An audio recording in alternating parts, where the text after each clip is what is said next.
Hello, friends. Today's story is brought to us by Chemistry Jazz Like 106. I hope you enjoy the next story. Amanda, the ex-girlfriend of my best friend, who nearly destroyed my life. Okay, this may be a long story, but I'm ready to tell people of Reddit my story of Let's Not Meets. This first started when I was in my first year of sixth form. My friend, let's say her name was Candle. She introduced me to her friend, let's call her Amanda. I used to chat to Amanda every day for the next 2 weeks, simply because she used to message me constantly. She seemed like a nice girl at first, until she started to make me feel uncomfortable around her, as she used to message me, "I want to cuddle you like a big teddy bear," and similar things to that, and I shot it down, and she got upset and threatened to call the police on me if I didn't go on a date with her. I'm a gay guy BTW, but I wasn't out of the closet at this point of my life. I screenshotted everything she said to me, and I showed my friend Candle, and she stated, "Yeah, I believe you. She a compulsive liar. She lied about a teacher essaying her, and used to make things up to make her sound better than everyone else." I was so glad Candle believed me and advised me to block Amanda, which I did. Fast forward 2 years later, I was now in college, and I encountered her again. I didn't recognize her and was chatting to her without realizing she was the same Amanda from 2 years prior. That was until I messaged Candle on Facebook, as Amanda told me she knew Candle. Candle sent me a long paragraph. You do realize that's Amanda, right?" Then it all came flooding back to me. She's right. It's the same girl who threatened to call the police on me for not going on a date with her. She was dating a friend, now bestest friend of mine in college. I tried to warn him, but he didn't listen to me. Amanda claimed to have a crush on me a second time. I shot it down right away and told her I'm not interested. She obviously took offense to that and threatened to call the police again, to which I replied, "What's police going to do? This isn't a police matter," which by looked at her facial expression, angered her more, but she walked off. The next couple of weeks go by. I ended up telling my friend about what she's been messaging me with, and he obviously believed me as he saw her messaging me in real time. She kept asking me on a date and saying she liked me since day one, etc. But here's the thing. She was in a relationship with my friend. Naturally, my friend got upset and called her in front of me, and she claimed she had no clue what he's talking about and told him I'm making up lies. Then he forgave her, as she admitted it was true just a week later. To my annoyance, she began hanging out with us. I was nice to her because I didn't want my friend to get upset. She tried telling me she had 2 children at 17, with one being 13 and one being 3 years old. I thought that's odd. How is she 17 and having a 13-year-old child? She would have been 4. Something wasn't adding up. She stated she was SA'd when she was young. I should have called her out, but my friend was there and I didn't want to upset him. She even stated the 3-year-old child was my friend's daughter. Even he looked confused, like it was the first time he ever heard of this child. When she went home, I asked him. He stated, "No idea, she never mentioned a child before now, and we definitely never had sex." Very strange. Fast forward a year, I was working in a shop. She suddenly showed up and asked to speak to me. My manager let me go on my 30-minute lunch. She was with her friend, and she wanted to tell me that my best friend, let's officially give him the name Marcus, was manipulating her and always hurting her, which I knew for a fact wasn't true. Marcus wouldn't hurt a fly, but I listened to whatever else she wanted to say. She said she was trapped in a relationship with him and felt scared of him. No idea why she was telling me this, knowing I don't like her. I just made out I believed her and headed back to work. I came home and FaceTimed Marcus and told him everything she told me earlier that day. He started crying his eyes out because he found out she cheated on him with another guy. A friend of his showed him a picture as proof and forwarded it to me. It was definitely a picture of her with some guy kissing on a bus. I told Marcus he needs to get away from her ASAP, which he did, until the next day they were back together as he yet again forgave her. We started doing group video chats, me, Marcus, and Amanda, at her request. And remember her 3-year-old from the year prior? Well, now she's a 5-year-old called Lily, who literally never existed. And I asked her about the 13-year-old she mentioned, and she replied with, "I don't have a child other than Lily." And the next couple of months go by, and she used to say, "Lily's in bed," or "Lily's at school," etc. When I call her out, she used to show us Lily by turning the camera to a pitch black area of her bedroom and quickly put the camera back to her. I thought this was odd and said, "Why did you move the camera so fast? We didn't see anything." She then replied, "Because she's camera shy," or "She's asleep." I couldn't take it anymore. It was excuse after excuse. If Lily was Marcus's daughter, he deserves to see her, as he literally never met or see this Lily, not even once. I sent her a long message stating that Lily does not exist and why no pictures of her. Then I blocked her because I had enough of her playing games with my best friend. She then went on people's Facebook, and I kid you not, she took photos of random people's children and claimed them as Lily.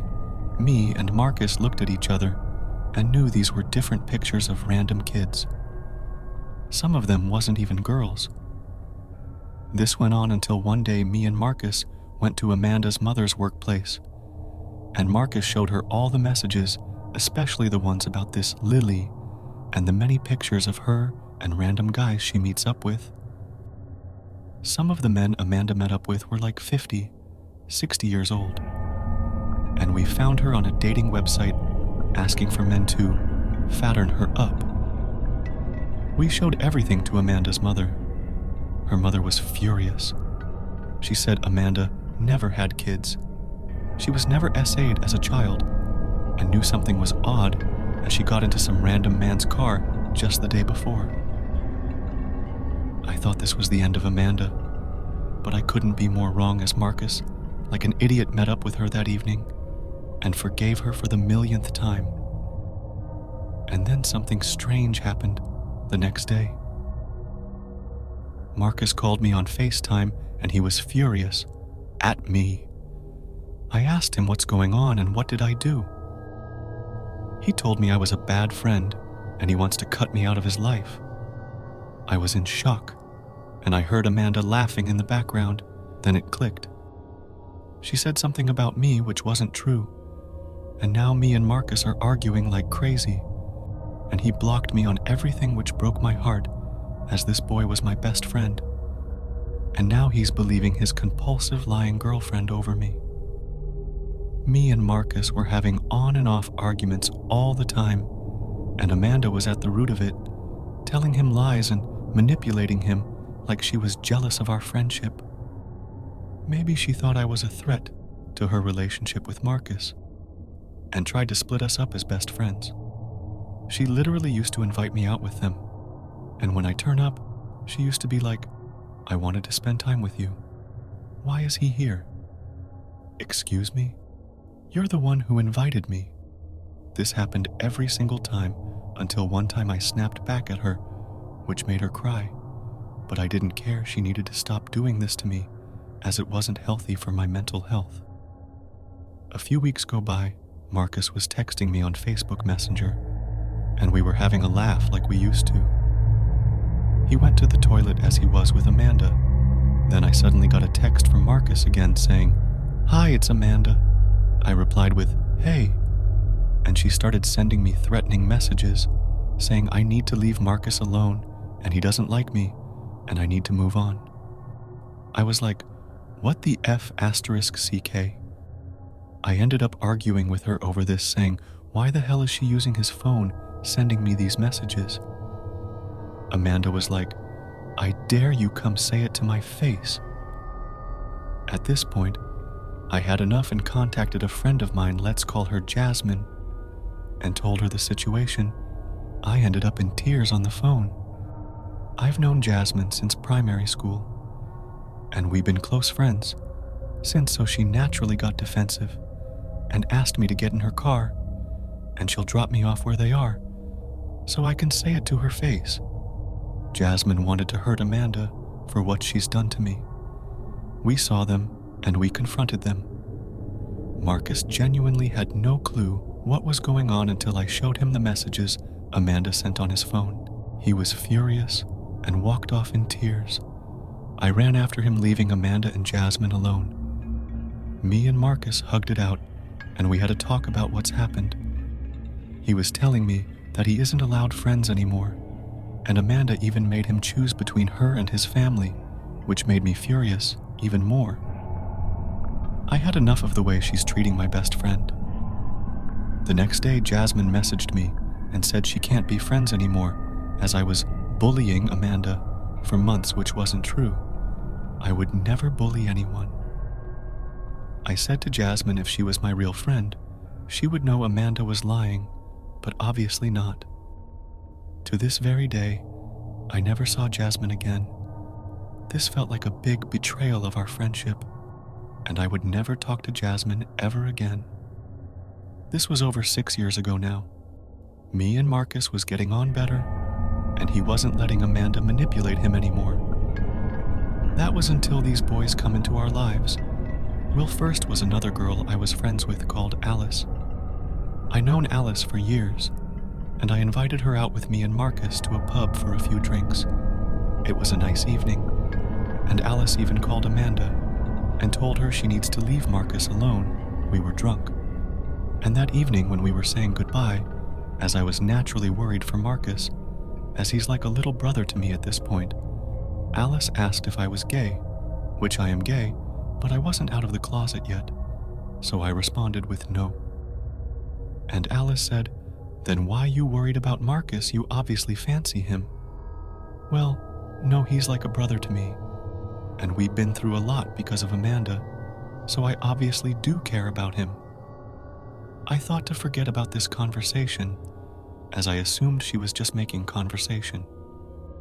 Alice messaged Marcus, asking him out on a date on a messaging app, and by end of that week they started dating. I was happy he's moving on from Amanda. Boy, was I wrong.